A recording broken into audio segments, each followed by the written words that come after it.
Mr. Shannon, you want to enlighten us? Certainly. Mayor, this is a interlocal agreement between, as you stated, City of Guymon and Texas County. Monumental. I think it's great that we're crossing lines, basically, helping each other out. And it's up on 24th Street. Apparently, the county owns the north half. We own the south half. We had it included in our chip and seal project, and so did they. So the county commissioner and I met about a month ago and agreed, go ahead and let them do it, and we'll just pay them. And it'd be in the neighborhood of about $10,000, $11,000 for our half. And that will be from Hurlerman Road to East Street. And we'll be picking up the rest in our chip and seal, but I think it's a good step towards helping the county and the county helping the city. So, and this is the way they wanted it done. So, Okay. Any discussion, questions? Oh, that's an important great, partnership. definitely. It is. I make a motion to approve the resolution number 2201. Second.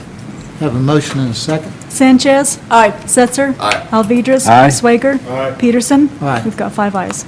Agenda item number 4 is discussion and possible action to award bids for the Guymon Lift Station number 6 replacement project to Slattery Construction Corporation.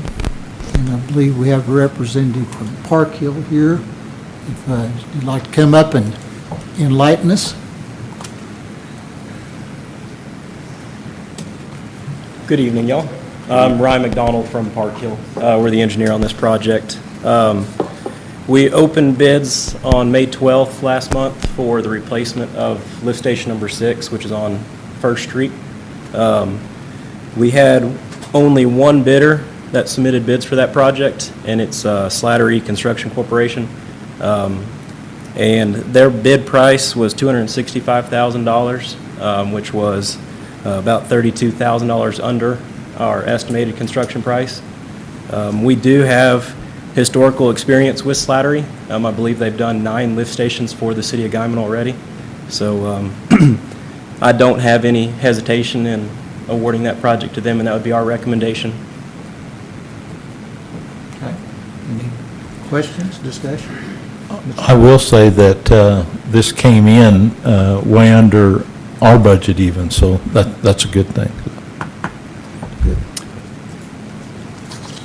Yeah, any questions, discussion, Must say motion? it didn't sound right. Motion that we award the bid for the Guymon Lift Station number 6 replacement project to Slattery Construction Corporation. Second. Have a motion and a second. Setzer. Aye. Sanchez. Aye. Swager. Aye. Alvidrez. Aye. Peterson. Aye. We've got 5 ayes. Okay, agenda item number 5 is reports from the city manager and council members. Can I go first? You get to go first. Perfect. Martin Hernandez, could you, would like to, Martin, Yeah, come on up. Martin, you need to come forward. I know you don't want to, but I'm proud of you, and so is the council. Martin was selected as the transportation director of the state of Oklahoma this last couple of weeks at their annual conference for his part in the ride. So that's big. That's big. You're welcome. You want to give a little speech, Martin? No, Martin, we do appreciate, I mean, it's... Take us for a ride.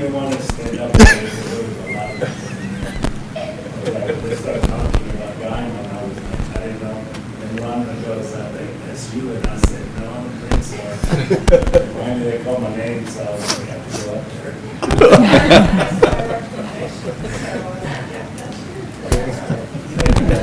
Well, congratulations, Martin. Yes, Martin, I mean, that's a big part of what Guymon is. I mean, it serves a lot of people. I mean, a lot of people that doesn't drive. And most importantly, it takes people to work, to shop, and under your leadership, it's done rather well in the last 20-plus years, so congratulations. I'm going to touch on a few notes here. I just need, y'all, the council and the general public need to know today's times, and when I say today's times, the world times, we're all experiencing, we're seeing the influx of fossil fuels. I just want to make you all aware that natural gas's prices have been all over the board. We were pretty well blessed to have a contract at $2.82 for 2 years. The contract is up December 31st. A couple of days ago, the spot market was close to $10. It's come back down to about $6, but we'll be monitoring that. But I just wanted you all to be aware that the natural gas prices, if something doesn't happen, it's going to be probably in the neighborhood of $7. That's my best guess. So, and that's I don't want to say the sign of the times, but that's just the way it's going to be for a while. The next thing, our storm that came through a week ago. And I'm going to brag on Martin again and all of our guys out in the field, our fire department, and our police department, and all the guys. They did an exceptional, great job. The fire department, as everybody knows, you get 3 inches of rain in 15, 20, 30 minutes, then Main Street becomes full. The fire department beat everybody downtown, had everything blocked off. And there was just very little traffic going around, just seeing how deep the water was. Martin had his men out, and they was doing the best they could, cleaning the drains. And police department, they had their hands full, but there was a lot of damage done in the alleys up around North Price Street. Now, they've worked there for about a week. Unfortunately, everything drains to the alley, and the alley goes to the street, kind of the way it's intended to. But you take that much water, they've moved a lot of dirt, a lot of rock. And I think you're probably about 40-50% done, I'd say, right now with getting everything close back to normal. We did sustain some damages to some waterways, our aqueducts up there in that part of the world. And even out of the golf course, the Worcester Bridge out, so we're evaluating everything, trying to get everything back to normal. We loved the rain, but it could have came at a little different pace. Good news, I'm going to go back talking about the weather. And I think we've talked about this about 3 or 4 months ago about Climate Vision. It's a company that wants to come in, locate on top of our water towers to give us better coverage on our weather, severe weather. I'm a visual type of guy, so I'm going to try to visualize. As we all know, the Earth is round. And over on this side, we have Amarillo Weather Station. On this side, we have Dodge City. And all their trajectory is like that. We're in the round part. There's that gap. Now, I'll stop right there. What was it, Tuesday night, Chief, or Wednesday, when Oklahoma City and Amarillo saying there's tornadoes? It's their best guesstimate. Now, with this new radar system, is what they're telling us, and jump in here at any time, but it's actual. We'll have actual what's happening in Guymon, instead of having to rely on Amarillo Weather Service, Dodge City. So that's a plus. And right now, it's not costing us anything. They want to mount the antenna on the water tower out at the rodeo arena and be up on top, but we're taking all precautionary measures and structural and everything. So it's just in the planning stages right now. So that's a good thing for the life, health, and safety. We'll actually get weather radar that is accurate, and that'd be great. Anything to add to that, Chief? No, it'll be still connected with Amarillo and Oklahoma City, and the 3 of them together will be able to make a much better decision. Yeah. Over tornadoes, or winter storms, rain, pretty much any weather condition. It's a great thing. Yeah.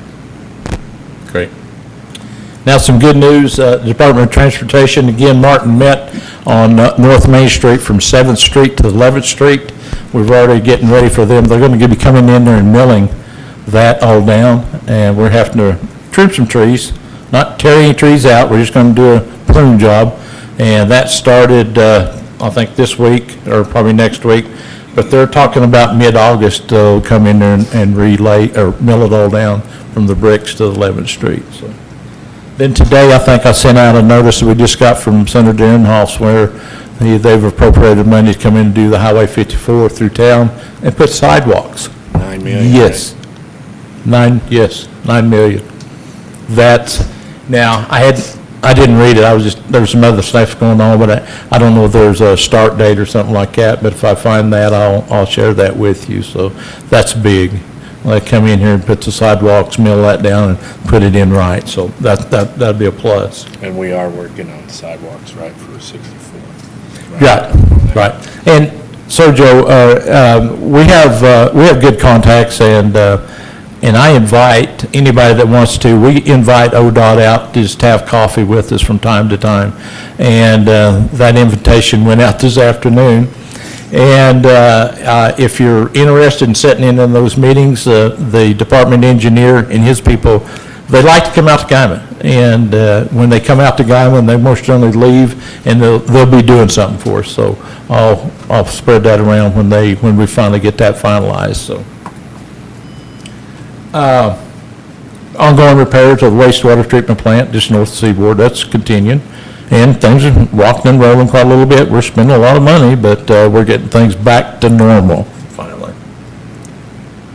I've started something new, June the 29th.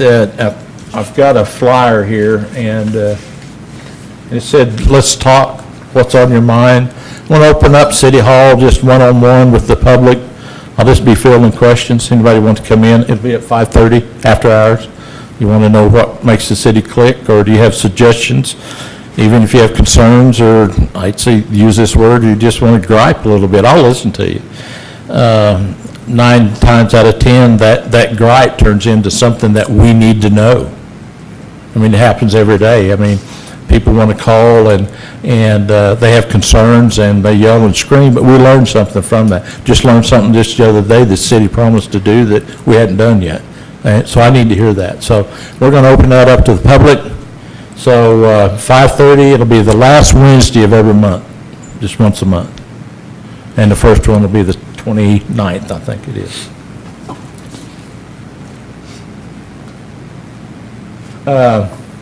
LW Construction, Saddle Ridge. The final plat went through the planning commission. After the planning commission, that's when all the signatures of the clerk, the abstract office, and some other agencies, that treasurer's office. During that period of time, there were some discrepancies found from the abstract company, so that's been on hold on their final plat. They just delivered the final plat moments before, just moments before we called the meeting to order. So that'll be on this next July 12th, I think's meeting. So I'm assuming everything got taken care of. Because like I said, they just literally just handed us the plat then. So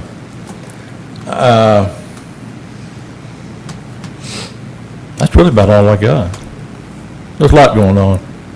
But I appreciate the calls that I get from you. Appreciate Councilwoman Sanchez coming in the mornings and bringing me coffee and donuts.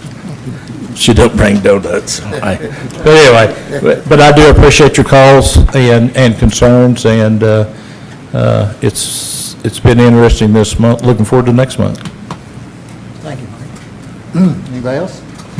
We have one other thing. Sheila Martin has a small presentation, shouldn't take too long. You know, we've always heard the economic impact of Pioneer Days. I think you'll find some interesting numbers here. And I'm just going to turn the floor over to her.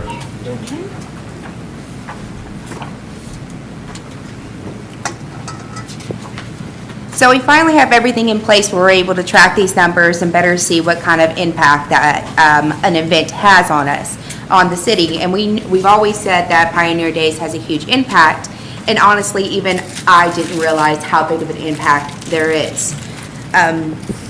Next slide, please. So the data is collected, and I know this is a little scary, but by your cell phone. So for a cell phone to be tracked to an area, it must ping off the tower twice. So it takes 2 times. It's typically anywhere from 11 to 15 minutes. I just kind of wanted to give you an overview of how it's tracked. Also, the quarterly data, when it comes to dollars, it's collected by the expenses or the consumer expenditures that are spent within the area per category, and how I came up with a dollar figure of what each visitor does. It's divided by the number of consumers by the total expense. So that's how I got expenditures per visitor per day. Next slide, please.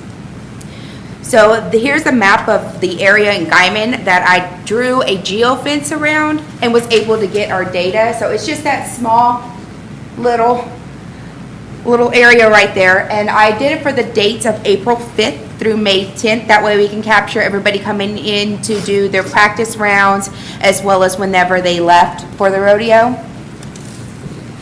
Next slide, please. Here's our visitor metrics. So for Pioneer Days Rodeo of 2022, we had 25.9 thousand visits. That is 16.8 thousand visitors. So with an average visitor visiting 1.54 times and staying an average of 145 minutes. I don't think anybody could imagine seeing these numbers. Next slide, please. And that's just right there at the arena down to 12th Street, or no? Yes, that's just that corner. Just that corner? Yes, sir.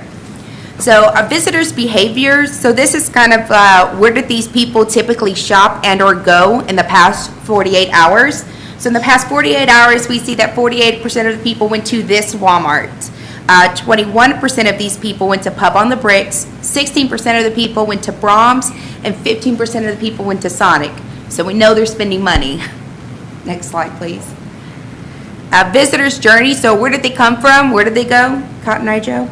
So prior to coming to that area, that geofenced area, 58% came from home, about 13.9%, 8% came from work, 2% came from Round Top, 1.9 from Brahms, and 1.8 from Sonic. You can't beat those Sonic drinks, right? So after the rodeo, about 50% went home, which is good because that meant that's 8% more we had shopping in the area. 14.1% went to the Walmart, 3.8% went to Pub on the Bricks, 2.9% went to Brahms, and 2.5% went to Sonic. Next slide, please.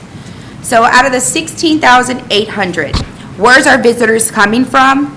So out of the 16,800 visitors, 54% of them are coming from within 39 miles. So that's 9,072 visitors that are coming from within 39 miles. 46% are coming from 40 plus miles. 7,728 individual visitors are coming from that far out. By state, so I just put the top 5 states on there. Oklahoma's about 68%, Texas is 16%, Kansas is 10, Colorado is 10, and New Hampshire, no, that's not right, sorry. Nebraska, I knew that, is 2%. So 11,422 are coming from Oklahoma, and the rest, which is 5,376 people, are coming from out of state. Next slide, please. So this is just a map, and where the blue is, that's the 39 drive time miles from Guymon. So out of that area, that's what we're seeing people coming that was within our 40 miles and everything else from without. And I'll show you a map later of the out. Next slide, please. So what does this mean for Guymon and for local businesses? Every visitor that travels to or local that spends the night out on the town spends on an average $5.62 on food and drinks, not including alcohol, and $4.16 on fuel and entertainment and anything miscellaneous. Next slide, please. Okay, got that one. So what is our community economic impact? How much did the rodeo generate for our local community? In hotels, and granted, these numbers are estimated, and I believe that they're much higher, and I'll prove that the next slide. But hotel, I'm guessing about 33,308. How I came up with this number, I took the 16,800 visitors, with 48% of them coming from further than 40 miles, and just saying 10% of them decide to stay the night, with an average of 2.3 persons per hotel room, we're looking at 351 hotel rooms being rented at $95 a night. For food and drinks, that's $944,160 generated. That's the visitors times the $5.62. Fuel and entertainment, we're looking at $698,880. That's the visitors times the $4.16, totaling $348 in our community. So what this would typically say is, with the 4.5% of the taxes that the city gets, we should see about $75,435.66.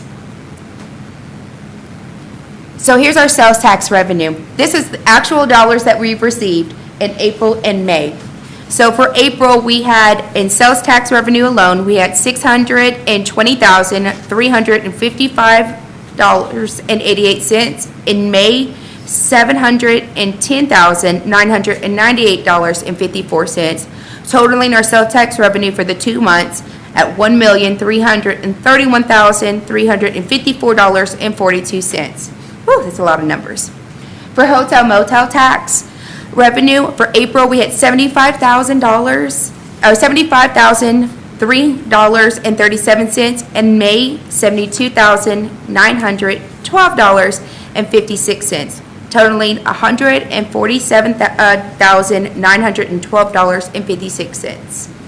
So grand total of what the city has seen for April and May is $1,497,266.98.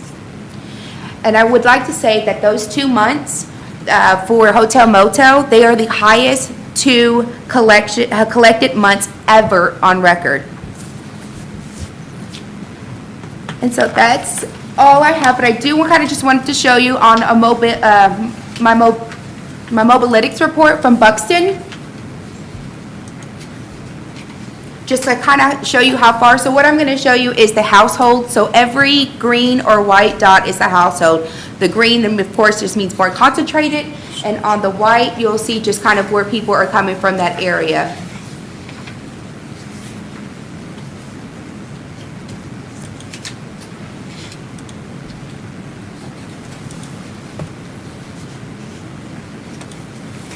Sorry. So all those green dots represent households that came to the area. If you don't mind zooming out. Just a more, just keep going, yeah. Just keep going.